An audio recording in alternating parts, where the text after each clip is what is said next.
Well, good morning. I'd like to call to order the Lee County Board of County Commissioners Zoning and Comprehensive Plan Amendment hearing for April 19th, 2023.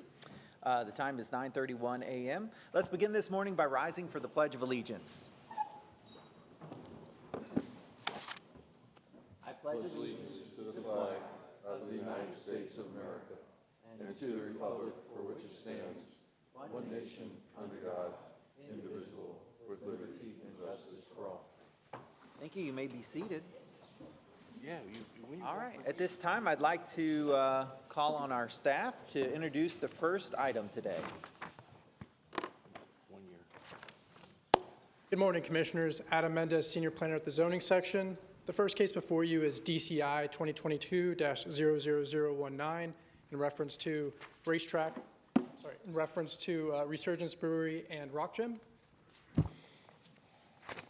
The subject property is located in the Intensive Development Future Land Use category and the Wetlands Future Land Use categories near the intersection of Ben C. Pratt 6 Mile Cypress Parkway and Michael G. Ripp Parkway. The request is to rezone approximately 8 acres from general commercial and environmentally critical to commercial plan development to permit commercial and limited manufacturing uses, including a mixed-use development consisting of a brewery and indoor recreational facility within 2 respective buildings depicted on this slide. The hearing examiner's recommendation is approval, subject to conditions, and there were no participants of record. Staff and the applicant are available for any questions. Very good. Commissioners, any questions at this time on this one? No? The District Commissioner, I move the item. Okay, well, let's get to the applicant first. But we have a motion for approval from the District Commissioner. Sure. Is there a second for that motion? Second from Commissioner Greenwell. All right. Very good. At this time, then, I'd like to call the applicant up. Would the applicant like to make a presentation on this one?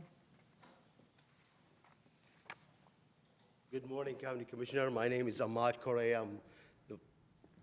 I'm an employee of Haley Ward. We are the applicant for the case, and I'll make it short and sweet. Like staff, we concur with staff report. We concur with the hearing examiner recommendation. Thank you so much. And if any of you gentlemen have a question, we'll be here to answer the question. Thank you so much. Sure. Thank you. Commissioners, any questions on this item? Okay. Thank you very much.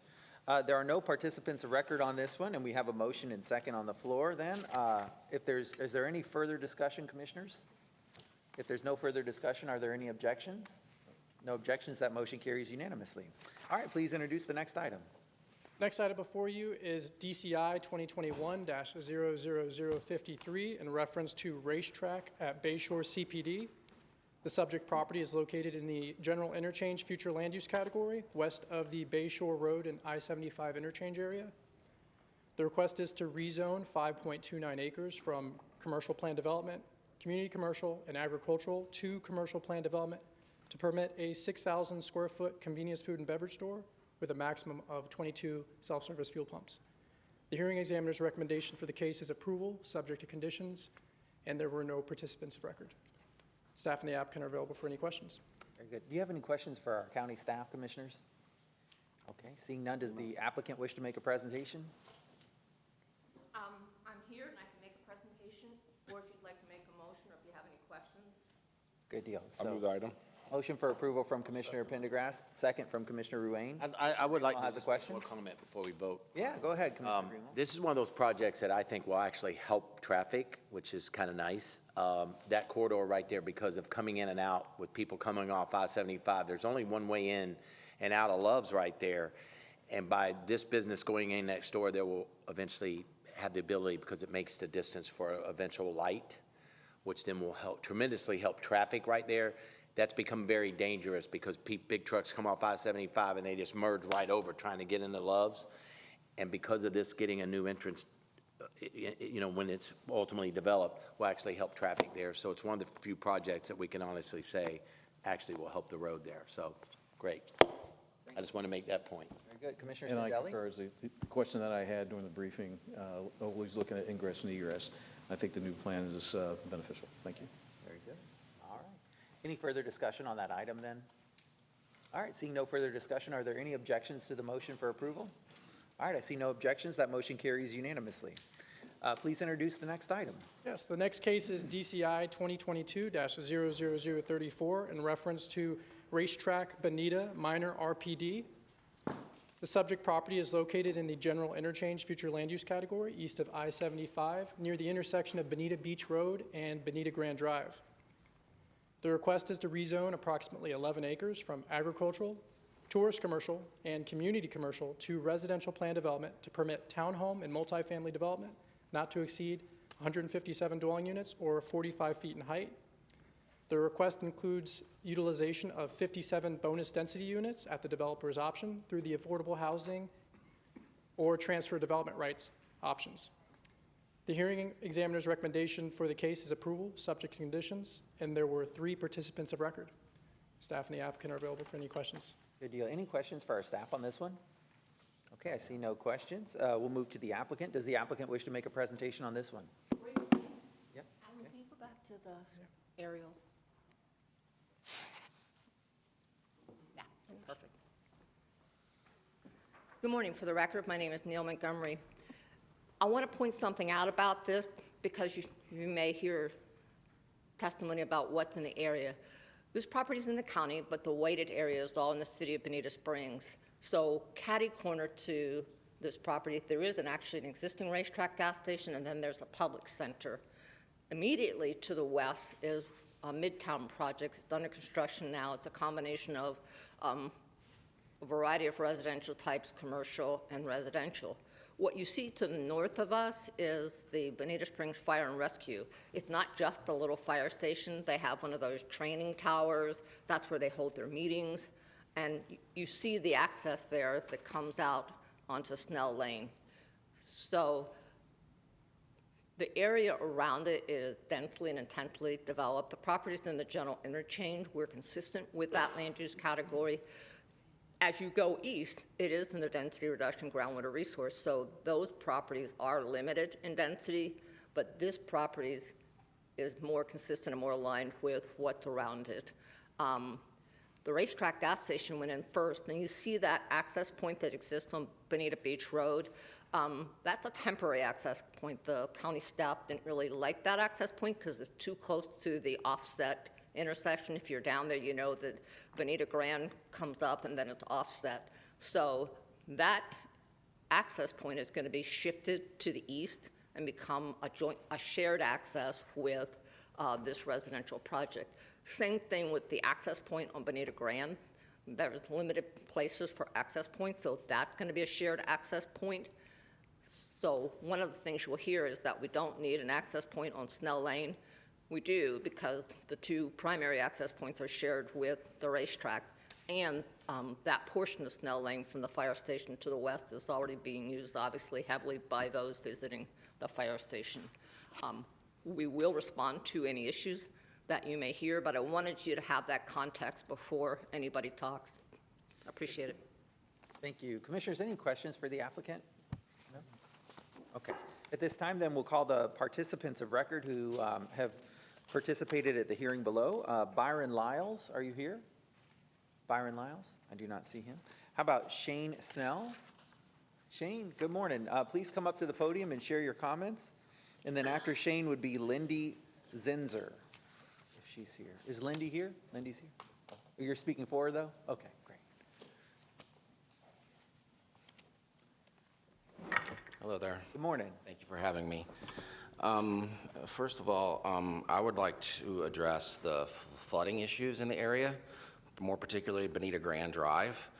Bonita Grand Drive, as it stands, does go underwater during high floodwater situations, most recently during Hurricane Irma. And then this year after Ian, the water crept up to the road, barely trickled over in a few places, but you get the picture.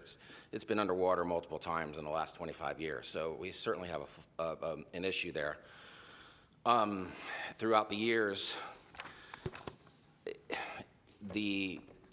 developments such as this have been approved in flood zones, which this is a flood zone. The applicant does say that they will build 1 foot above, floodplain. But that displaces the water somewhere else. And all of the reports, everything that's been produced for the county through multiple engineering groups over the years, starting back in 1983 with Johnson Engineering, they talk about all these developments being done in a piecemeal manner. Nothing is done in looking at the floodplain as a whole. Everything's piecemeal. And so on paper, even reviewing the South Florida Water Management application for this, it meets their standards on paper. But in reality, I can tell you that 100%, well, no, not 100%, the house, that's the single-family residence on this property, on the AG2 parcel, the 4-acre parcel, it didn't get flooded in 2017. But everything else was completely underwater. So where does that water go at this point? And, you know, what it's going to do is it's going to back up to the east and flood the other residents and commercial properties to the east. And so, like I said, I just, you know, the South Florida Water Management, you know, yes, on paper they approve it, but ultimately, where is that going to go? And the people that make the decisions now are not going to be here or are going to be making the decisions when this happens down the road.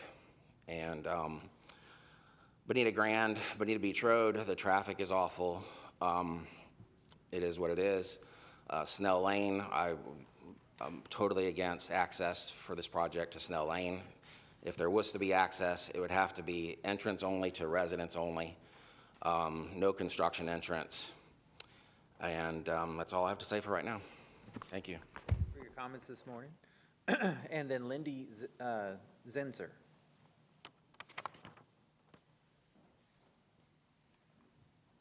Morning. Good morning. Sarah Spector with Retzel and Andrus on behalf of Lindy Zinser, who did appear before the hearing examiner. Good deal. Ms. Zinser is currently having a home built at 13220 Snell Lane, which is 3 over from this lot. Her family members are having homes built at 13250 and 13320. I don't know if there's, so they're the 3 on the right side of your screen adjacent to Snell Lane. When construction is complete, there will be 3 homes on 15 acres. For reference purposes, 13220, oh, I've already told you, is approximately 650 feet from the proposed project access point onto Snell Lane. When speaking before the hearing examiner, Ms. Zinser's comments were focused on her family's objection to the proposed project entrance and exit on Snell Lane, which we understand is resident only, but we are still opposed to that access point. Her family purchased the property with the understanding that Snell Lane would remain a privately owned and maintained right-of-way that would not be burdened by a project of this size and nature. This is especially troubling to Ms. Zinser, who has small children, given the safety concerns associated with additional unanticipated traffic. Pursuant to Section 34-231, there are 3 types of testimony that may be presented to the board. The comments I will provide are covered under subsection 3, which allows for introduction of new evidence that has been discovered since the hearing examiner hearing and her recommendation. The hearing before the HEX was held on January 12th. The HEX recommendation was issued on January 20th, with a revised recommendation being issued on February 6th. It was not until March 1st that the Bonita Springs City Council was presented. I'm going to have to raise an objection at this point in time. The testimony of the person she's representing was very limited. The testimony was limited to, I have children, I don't want the traffic to go east. Thank you very much. She's now gone well past what was presented to the hearing examiner, which is not allowed under your rules. Real quick, Mr. Jacob, our county attorney, I'd like to ask you to weigh in. So Attorney Spector's saying that this new evidence is allowed under our rules. Obviously, we have an objection to that. What's your take on how to handle that? I haven't heard the evidence yet, but the evidence is, new evidence that is relevant to the case is available if it wasn't available. It can be presented if it wasn't available at the time of the hearing. Okay. Again, I'm not sure what testimony is about to be said, but we can monitor it as she goes. Okay, so we'll listen to it then, and you can give us a ruling afterwards then? Okay. I can tell you right now, I'm talking about the March 1st City of Bonita Springs City Council meeting, Okay. which happened after this hearing. Okay, go ahead. Was my time still running? I might need all of that. You You did paused pause it? it? Okay, thank you. They were presented, the City Council was presented with various options for the extension of Bonita Grand Drive under the city attorney's items.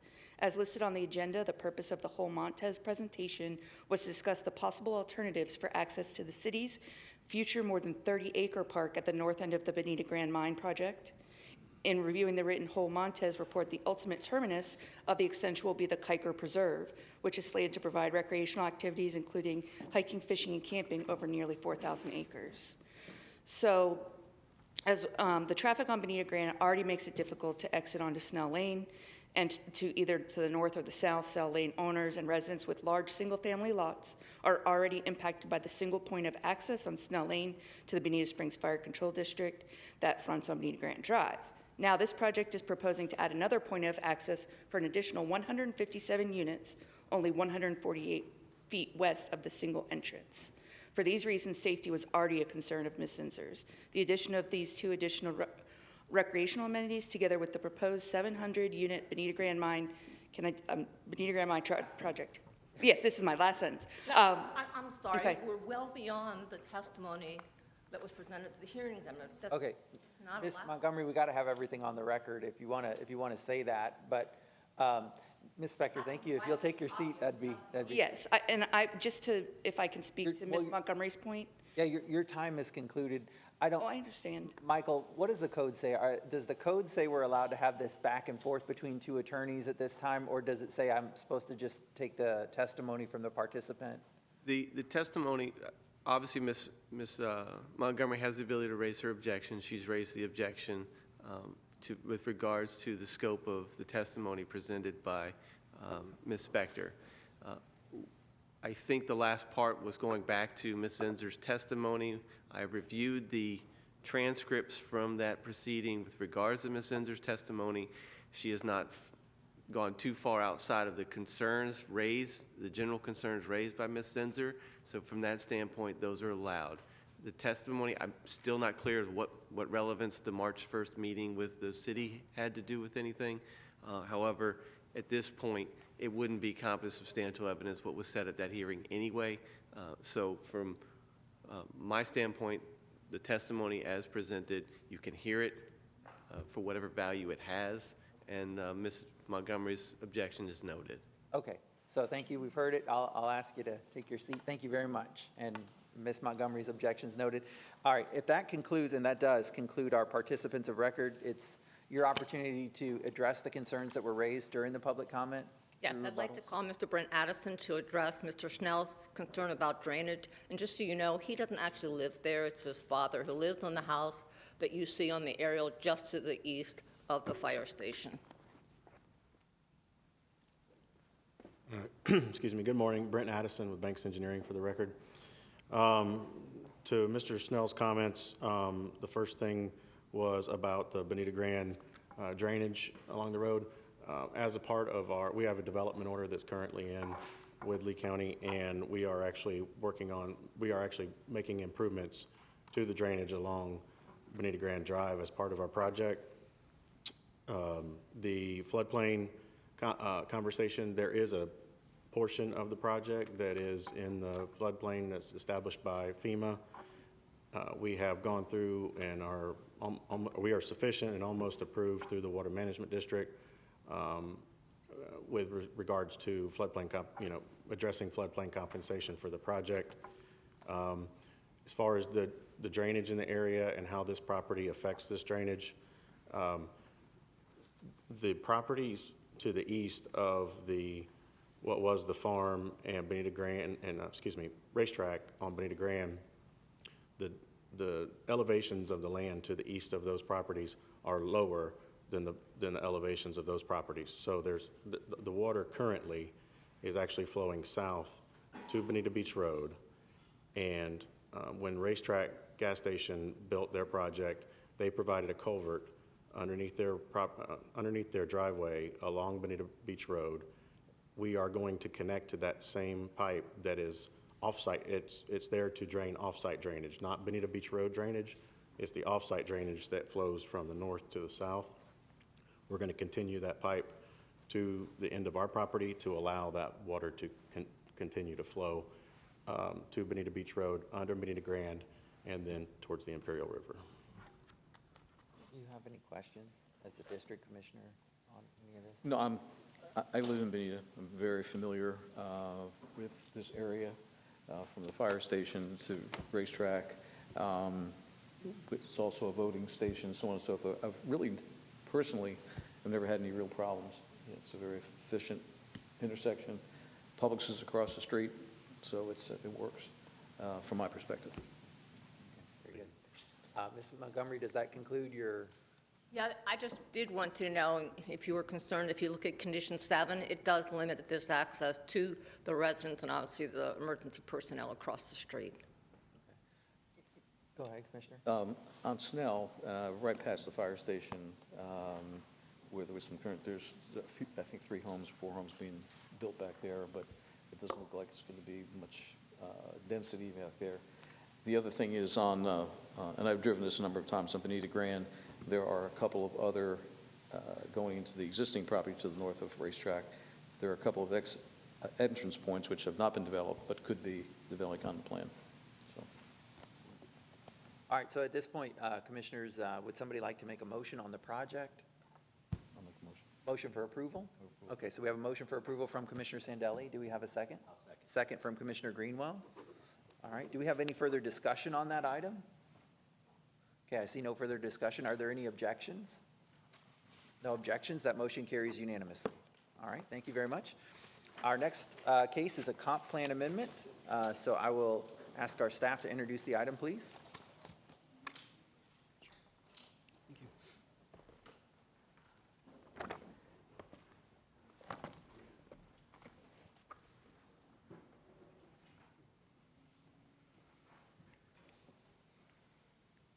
Good morning, Commissioners. Brandon Dunn with the Lee County Planning Section. I'm here this morning to talk about Daniel's South map and text amendments. These are CPA 2021-17.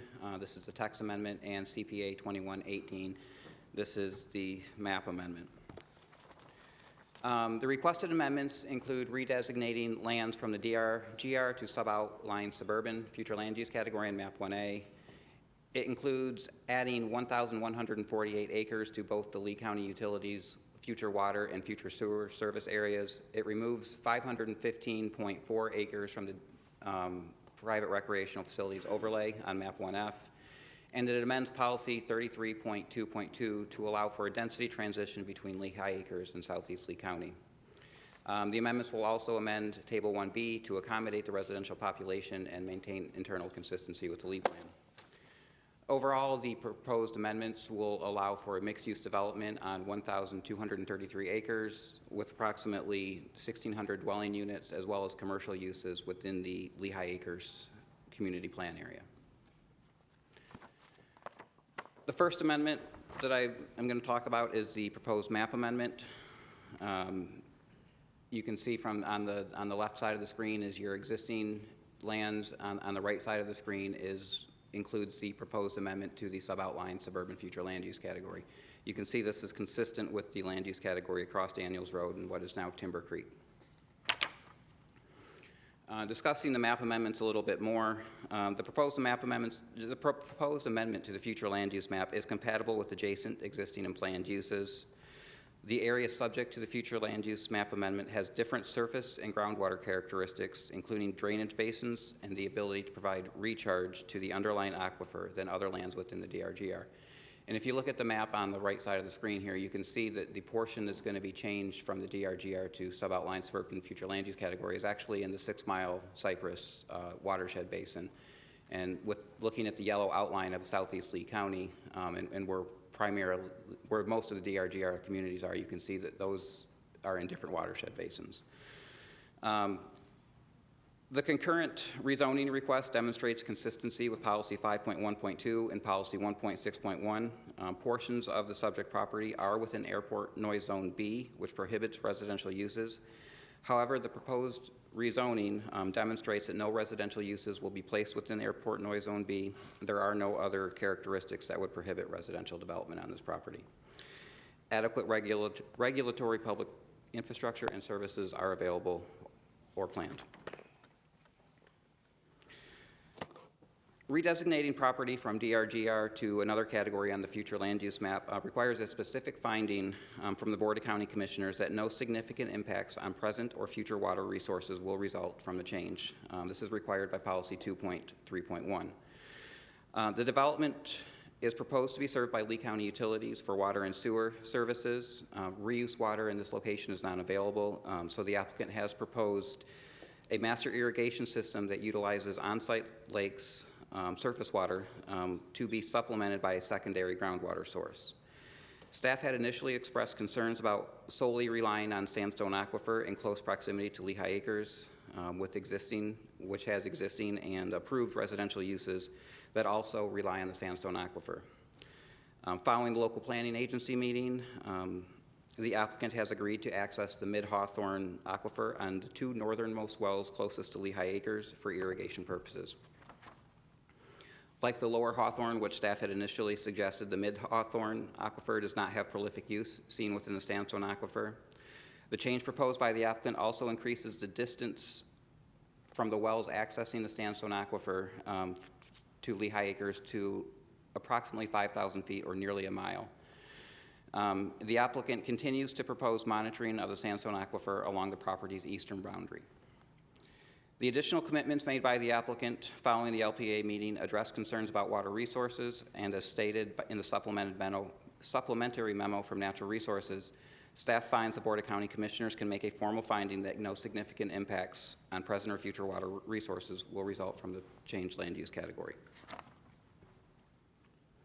In addition to the future land use map amendments, the applicants also are proposing amendments to maps 4A, 4B, and 1F. Maps 4A and 4B are the water service area and the future sewer service area. Connecting to water services is consistent with policy 126.1.4 and goal 56, and is critical to finding that the property will not adversely impact surface and groundwater resources as required by policies 2.3.1, 2.3.2, and 31.1.7. Map 1F identifies private recreational facilities overlay. Removing lands from the private recreational facilities overlay does not create any inconsistencies within the Lee plan. Finally, there's the proposed text amendment. The proposed text amendment to policy 33.2.2 provides standards for development of lands within Southeast Lee County that are immediately adjacent to property within Lehigh Acres mixed-use community as identified on map 2D of the Lee plan. This is different, just for your information, this is different from the requirements of other projects that have been developed consistent with the EEPCO rules, as it does not include a density or other incentives tied to the proposed changes, but it addresses the distribution of allowed uses across the land. So otherwise, the text amendments don't provide any additional density. It just allows them to distribute them across the land in a way that's compatible. There is only one mixed-use community identified on map 2D that is within Lehigh Acres, so this is the only property that this would apply to.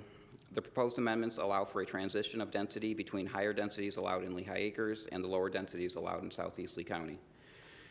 The proposed amendments also encourage residential uses, which would preclude incompatible uses to the existing nearby acreage subdivision that is on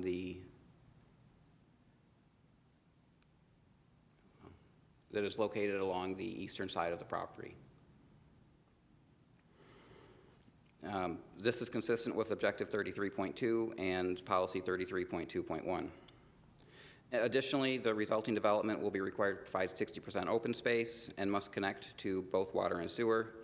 This will help to assure compatibility with the adjacent uses and is also consistent with other residential projects approved in Southeast Lee County within the past 5+ years. In addition to Policy 33.2, staff recommends Table 1B be amended to provide, as provided in Attachment 1 to maintain internal consistency. The physical characteristics of the lands being redesignated to suboutline suburban are not the same as other DRGR lands. No significant impacts on present or future water resources will be made with the conditions, along with the conditions in the concurrent zoning. This is consistent with policies 2.3.1 and 2.3.2. There are adequate potable water, sanitary sewer, solid waste, police, fire, EMS, and school services, and facilities and other facilities to accommodate the proposed amendment consistent with Objective 2.2. The proposed text amendments address the interface of a future urban and future non-urban areas and encourage development of uses compatible with nearby uses. This is consistent with 32.2.1. The proposed amendments to map 1F, 4A, and 4B are all internally consistent with the Lee plan, as well as the proposed amendments to Table 1B. Staff recommends the Board of County Commissioners make a formal finding that no significant impacts on present or future water sources will result from changing the future land use category as required in Policy 2.3.1, and transmit the proposed amendments as provided in Attachment 1. The applicant is here with the presentation as well. There you go. Commissioner, any questions at all on this one for our I just staff? want to make a comment so everybody understands where this is at. This property is exactly due east of the airport, so this area will have the runway, currently has the runway noise and the activity of the airport. So there is a panther crossing midway, halfway down there, which will be dealt with through, I'm sure, development stages. But this area, you may hear that people say it's a very environmental friendly area. It's a habitat. There is some habitat that crosses this area, but it's not a pristine wildlife because of the airport traffic there. So, thank you. Any other questions for our staff on this one? No? All right, at this time, we'll call the applicant up for a presentation.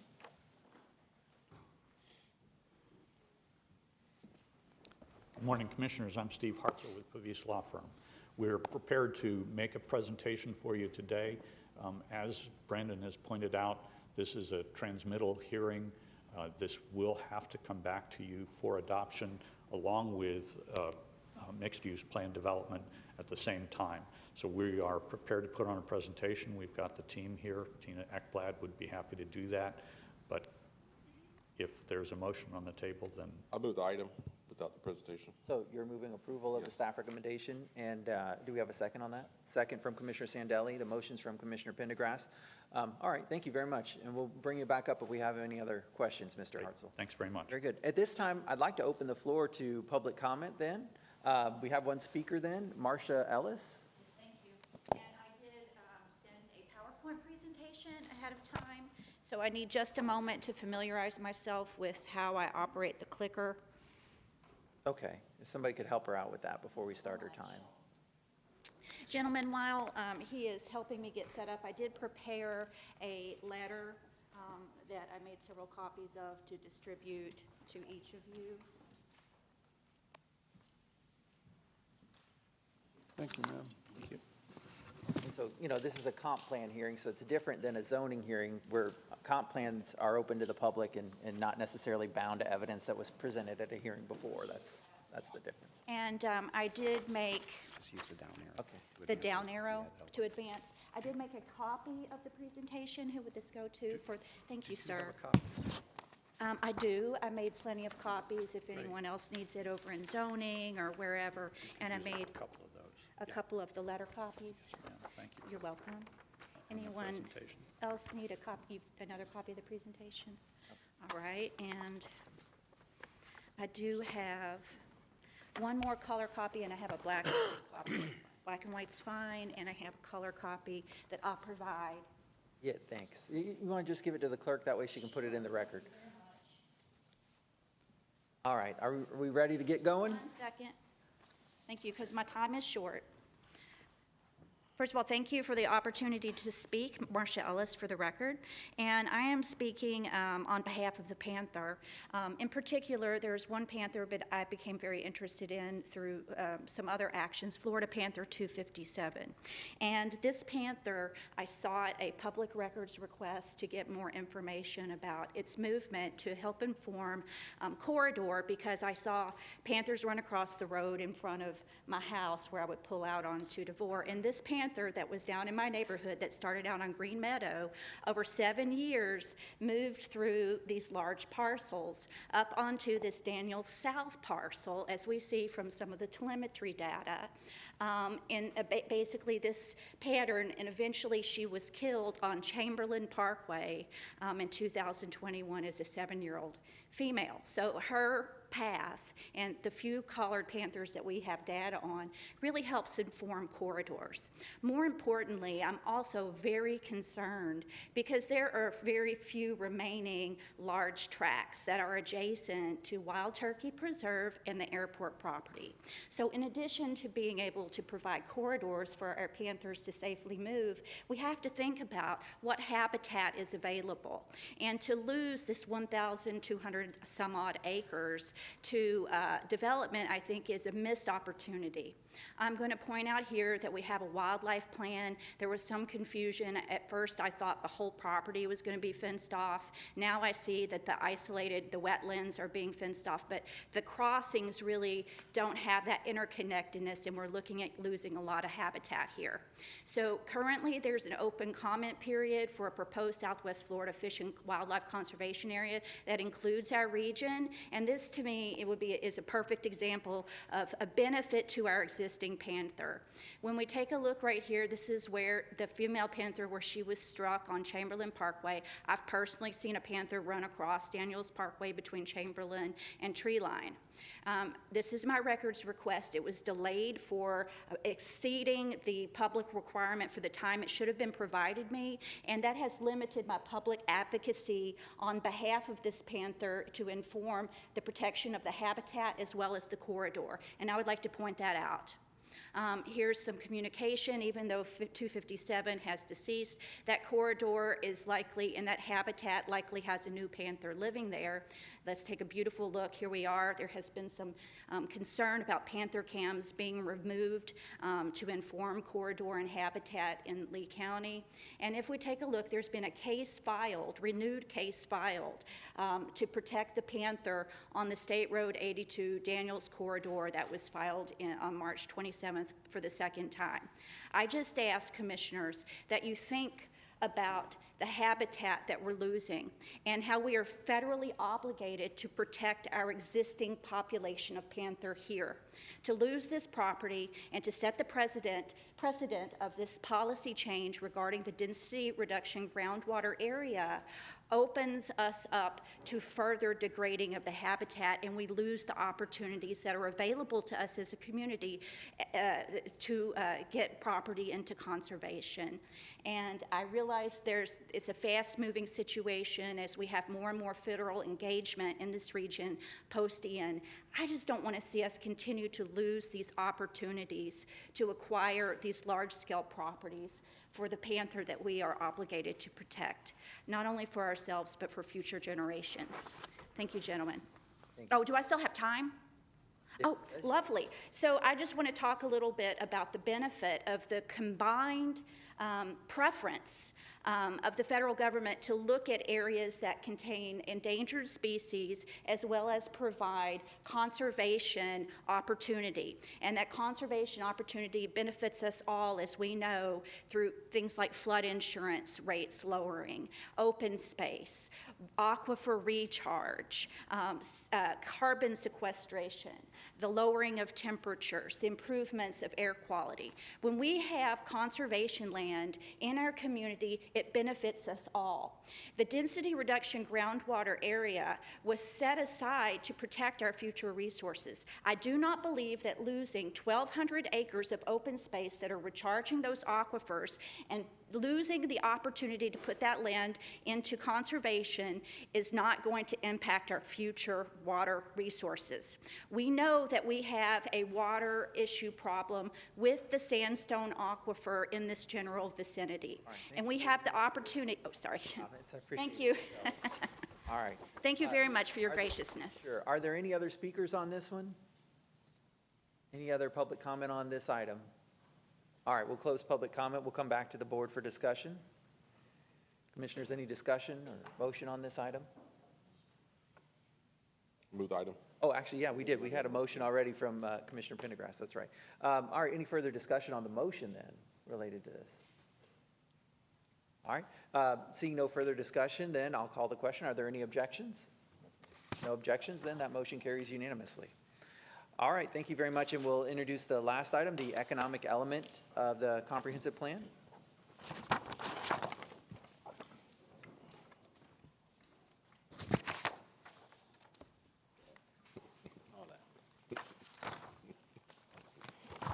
Get that around. Shuffle out. Sure.